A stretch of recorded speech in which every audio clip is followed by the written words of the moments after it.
Joining me now in studio is Ed Isabella, candidate for Medina City Council At-Large. And Ed, thanks for joining us today. Thanks for the opportunity. Happy to be here. Yeah, it's great to have you. First, let's just start off and just tell us a little bit about yourself. So yeah, I am a lifelong Medina resident outside of my time at Ohio State and a couple of years down in Parkersburg, West Virginia for work. But I graduated from Medina High School in '07, went to Ohio State for civil engineering after that, entered the construction service industry. I work as a professional engineer and project manager for a quality control and testing and inspection company over in Valley View. But we work in all of Northeast Ohio, including some projects here in Medina City too. And first off, let me say thanks for putting your hat in the political arena. It always takes a lot of courage and bravery to do that. I always appreciate everyone that does enter the political arena. What made you decide to run for council? So I am a first-time candidate, but I'm not a first-time campaigner. I've worked on local races since 2018 and 2019.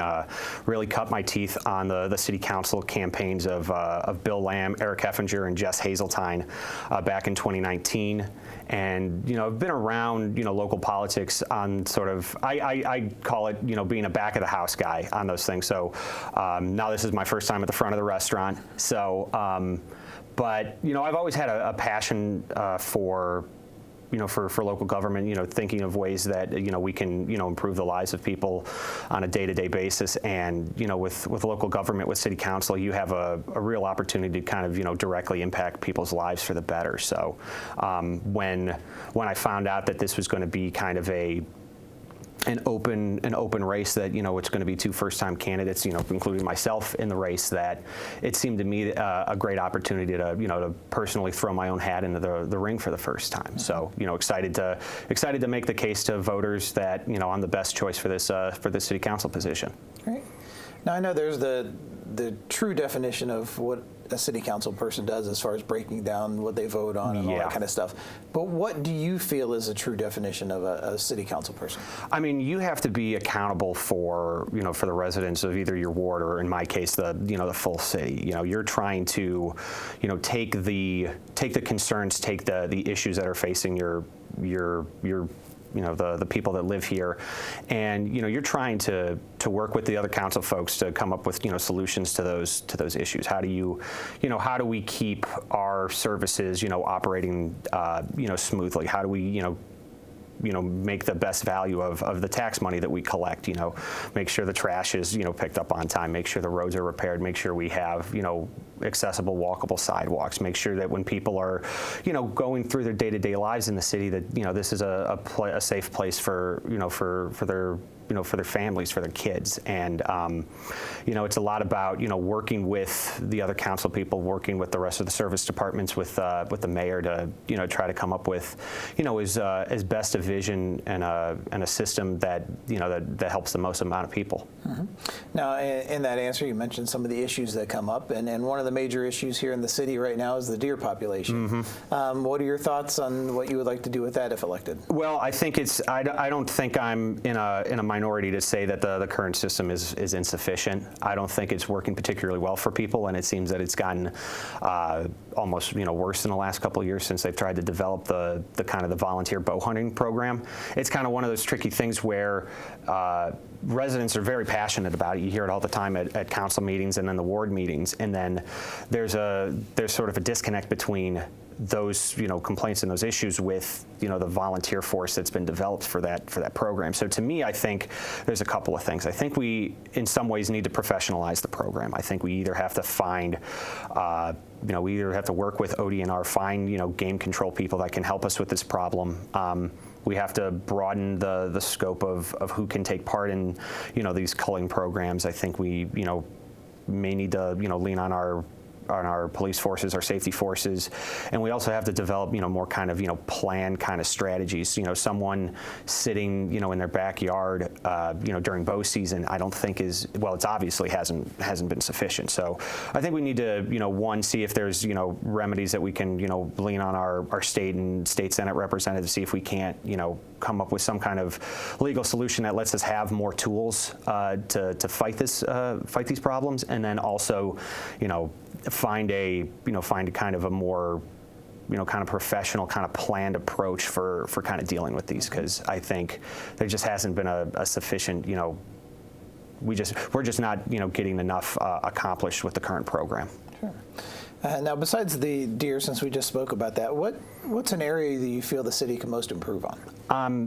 As a person that works in the construction industry, my passion is kind of public work projects. I've worked on highway transportation projects all over Northeast Ohio. I've worked on various roadway projects, and I think that we have an okay road repair program. I'm not sure it's quite sufficient enough to really kind of make add more value for our folks living in the city. I certainly think our sidewalk program is insufficient.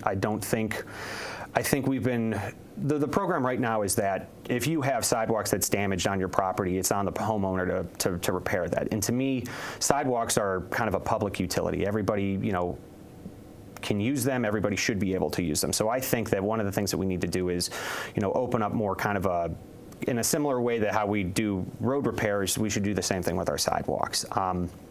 I think the other issue that I'm really passionate about, and if anybody drives in town, I think they live it day to day, is that traffic around the square and in other spots of the city when we have particular point kind of pinch points with where traffic's going is it can be tough. I don't think a town of 25 or so thousand people should have kind of the traffic backups we have, and so that same expertise that I have from my in my professional life, I think makes me well suited to kind of figure out kind of solutions for pedestrian safety and the traffic issues that we have in the city as well.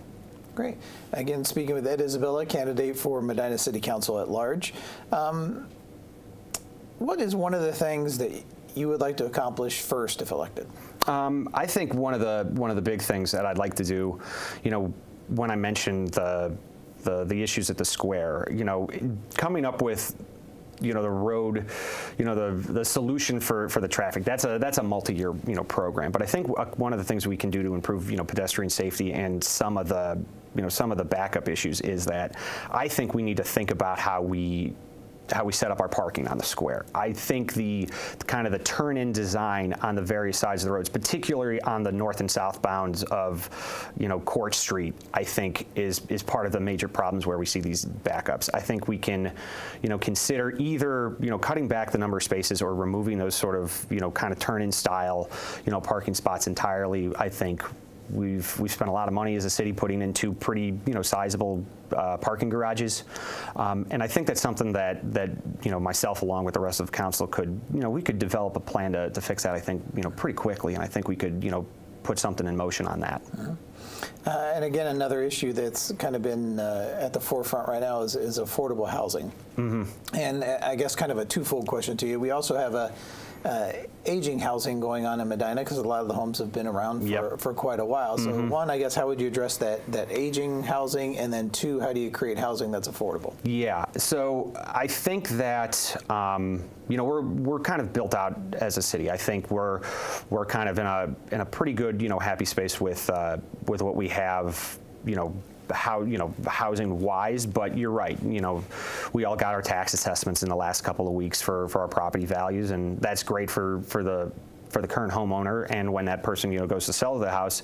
But I'm a little bit worried about what are folks like my age and younger that are looking to start families here going to do. And I think as much as possible we want to try to provide obviously help lead people to services for new home buyers that are already in place, be as helpful for those folks to find those programs, find those grants that can help them get into housing. I think we can do a good bit of work as far as for homes that need updates and repairs. We can work with folks, find avenues for either home repair grants or something on those levels to help folks. I'm not sure if we're in a place where we need to, do any kind of, significant or major, public, funded housing, programs at this point. But I'd at least, entertain those and at least, give voters the chance to kind of weigh in on those items. Mm-hmm.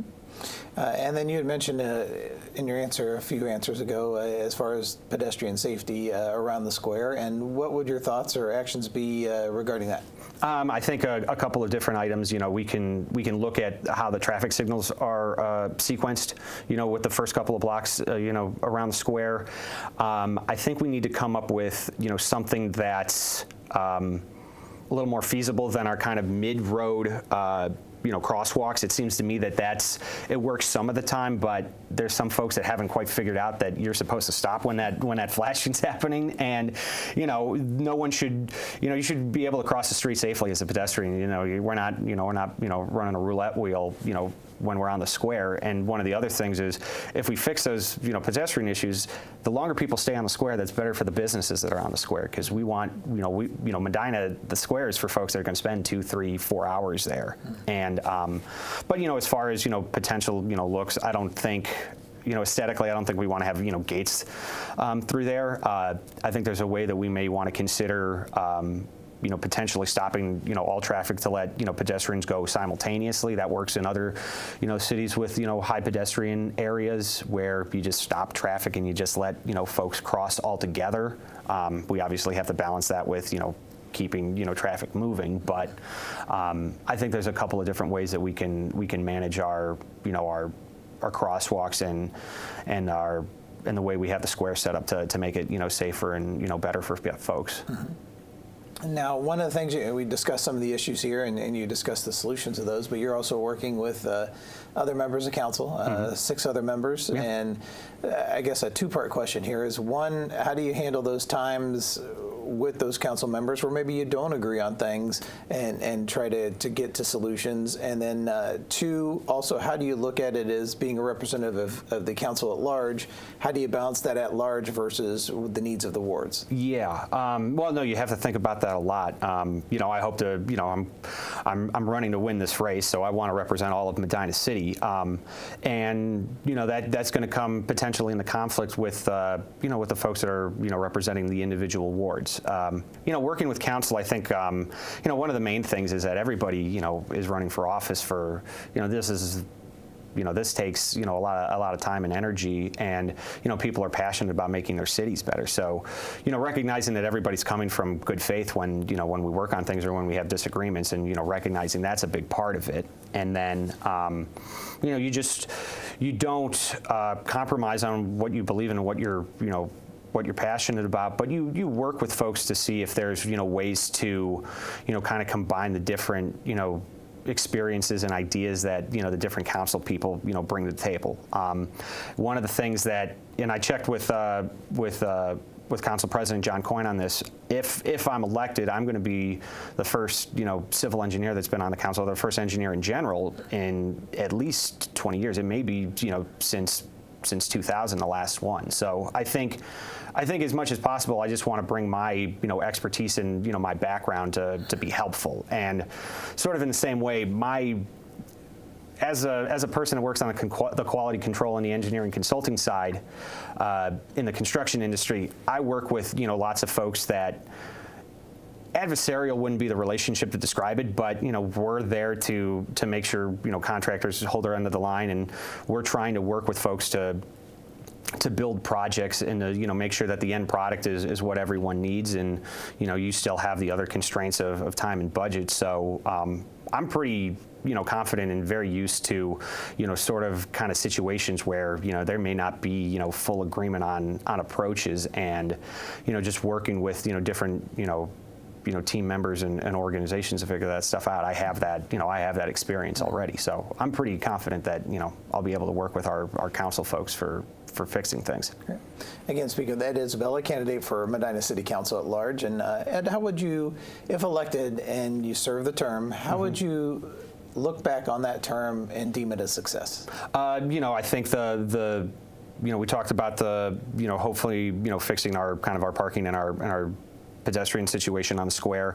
I think if we put in a program for our, if we get a ball rolling on a deer program that's more effective, if we're taking care of and we're culling, a larger, percentage of the population by, 2028 or 2029, I'll feel pretty confident and pretty happy with that. And the other, thing I really would like to push for is, if we can start to work, if we can get a program for sidewalk repair where, the city is, covering those expenses, so it's not all on the burden of the homeowner, for fixing their sidewalks. If we have something in place where maybe it's not, a full, complete, city takeover of those expenses, but if we, can come up with some kind of solution where we can help defer some of the costs of the homeowners, and if we have something in place in my term, I'll feel very proud of that. Okay. Again, Ed Isabella, candidate for Medina City Council at Large. And Ed, you've done a great job answering all the questions I've had. I want to give you the opportunity, though, if there's anything I missed or something you want to tell the voters, I'm going to turn the mic over to you, and the floor is you to speak directly with them. Well, sure. Again, my name's Ed Isabella. I'm running for City Council at Large. Really proud of the campaign we've ran so far, but just going through my background, I'm a lifelong Medina resident. I've owned a home here since 2018. My parents still live here. They're going to retire here. I hope to stay here, the rest of my life, and I'm just really excited to win this election and get on council and to start working on, making Medina, a better place for everybody. Like I said, I think we can solve the problems of traffic on the square. I think we can improve our sidewalks and make them more accessible for everybody in Medina. I think we can, fix these deer issues, and just really, looking forward to talking to you folks. Besides this interview, I'd like you to reach out to me personally. My email is isabellaedwin@gmail.com, and you can call me at 330-321-4960. That's my cell phone number. I only keep one on me, so if you folks have any questions or want to hear more about me, please reach out. And again, I really appreciate the opportunity to sit down and make my case for the City Council position. Great. Again, that's Ed Isabella, Medina City Council at Large candidate, and I want to thank you once again for entering your hat in the political arena, and I want to wish you the best of luck this November. Well, thank you so much. Thank you. Appreciate it.